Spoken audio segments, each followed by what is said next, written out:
Hi everyone, this is me Muhammad Jawad Changezi and here is your quick gold market outlook for this week. ये जो outlook है this is from 12th of January till 16th of January. तो इसको आपने गौर से देखना है और ये बहुत important है. This is extremely important regarding the global risk and everything. You should be knowing that at what level, what position sizing you should be making. And what is the reason behind that? क्योंकि आपके पास अगर reason नहीं है तो it means you are doing gambling. तो आप gambling ना करें, इसको ट्रेडिंग करें, बिजनेस करें, ताकि आपको प्रॉफिट दिखे और वो आपके पास रहे भी. तो इसको डायरेक्टली हम शुरू करते हैं. हाँ, एक चीज़ आप ख्याल में जहन में रखें कि सब्सक्राइब लाजमी करें ताकि आपको टाइमली अपडेट्स मिले. डेली आउटलुक्स आएंगे इसके बाद. ये है वीकली आउटलुक. इसमें बिगर पिक्चर है, बकाया जो है वो इंशाल्लाह माइक्रो एनालिसिस होगी आपके डेली के लिए.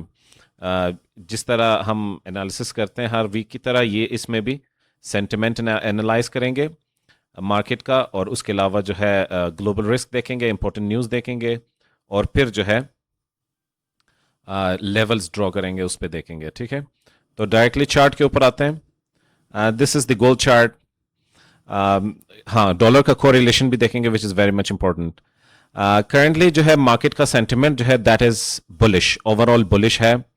What is the reason? The reason is the Iran conflict with US, अभी का जो उन्होंने शुरू किया उनके साथ.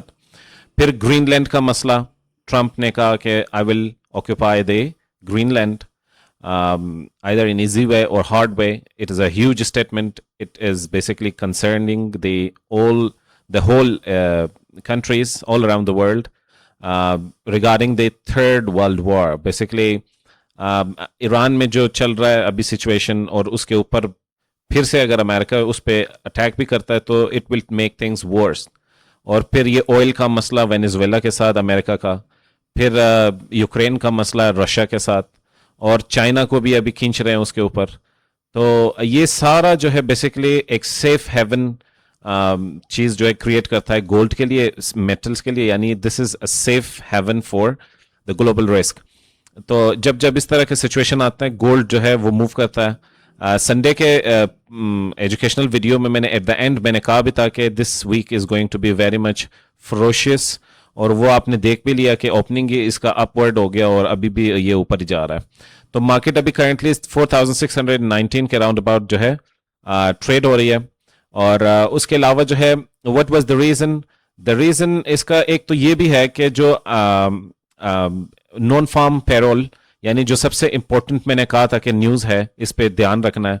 इसमें एक सरप्राइज आ गई, यानी 66K जो है 66,000 जॉब एडिशन का एक्सपेक्टेशन था, और वो आ गई एक्चुअल में 50K, which shows a slow economy from the US side. उसके अलावा जो है ये तो प्रीवियस का था. ये बेसिकली बूस्ट करती है इस सेंटिमेंट को कि जनाब नेक्स्ट फेडरल कट आनी है. तो that is actually making the expectation much stronger. और आज का दिन 12 था और 13 को सीपीआई ने आना है, विच is very important. Educational video में मैंने बताया कि सीपीआई होता क्या है और ये इसको कैसे हम देखते हैं, कैसे उसको हम एनालाइज करते हैं. तो प्रीवियस जो है हमारा कोर सीपीआई मंथली 0.2%. इस दफा जो फोरकास्ट है दैट इज 0.3%. ठीक हो गया. मंथली का जो है 0.3% प्रीवियस था, फोरकास्ट 0.3% सेम है. और ईयरली का 2.7% प्रीवियस था और 2.7 इस टाइम का है. तो आप कमेंट सेक्शन में मुझे बता दें कि इसके साथ होना क्या है. ये दो तो सेम है, this one has increased a little bit. तो इसका जवाब आपने कमेंट सेक्शन में देना है क्योंकि आपको मैंने सीपीआई के बारे में बताया हुआ है. और उसके अलावा अगर हम थोड़ा सा आगे जाके देख लें और कोई important news. Yes, again, core PPI. PPI is also very important. In this coming week, inshallah, educational video में मैं आपको ये PPI के बारे में बताऊंगा. ठीक है, और रिटेल सेल्स और ये सारा कुछ. इससे आगे अगर हम जाएं तो दिस वन जीडीपी जो है बहुत इंपॉर्टेंट है. यानी इसका जीडीपी 0.1% से 1% हो गया. तो GDP has shown I stronger data. तो आपको पता होना चाहिए कि जब इकोनॉमी थोड़ा सा स्ट्रांग हो जाता है गोल्ड के साथ क्या होता है। फिर यूएस का अनएम्प्लॉयमेंट क्लेम्स फिर से आना है, कितने तारीख को, 15 जनवरी को शाम 6:30 पे पाकिस्तानी अनएम्प्लॉयमेंट क्लेम्स है।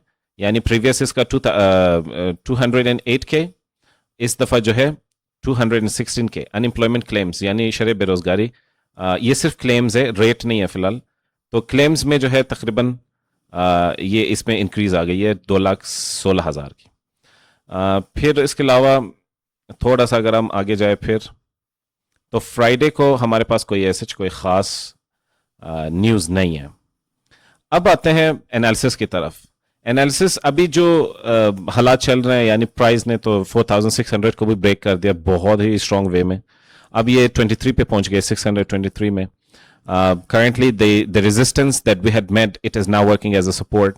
तो आपने इनका बड़ा ख्याल रखना है। यानी अगर हम पहला देख लें तो this is 4,500 and 4,600 which is the round figure. मैंने आपको बताया पहले भी कि ये साइकोलॉजिकल फिगर है, इस पे मूवमेंट बहुत आती है। फिर 4,550 which is a very major support. हमारा प्रीवियस हाईएस्ट हाई यही था, अब वो टूट गया है बहुत ही स्ट्रॉन्ग वे में। फिर अगर ये भी टूट गया तो नेक्स्ट हमारे पास 4,500, ये भी राउंड फिगर है।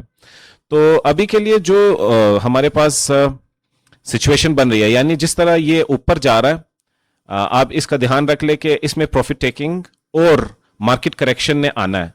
तो अभी के लिए अगर ये इतनी इंक्रीज हो गई है तो अभी कोई लॉजिक नहीं बनती कि बंदा इसमें इंटर पोजिशन ले। यानी I am a big fan of swing trade. तो स्विंग ट्रेड में अभी तो हमारे पास कोई ऐसा सिनेरियो नहीं बन रहा। बेसिकली आप जो है कोई भी पुल बैक अगर हो जाती है तो उससे आप कंसीडर कर सकते हैं।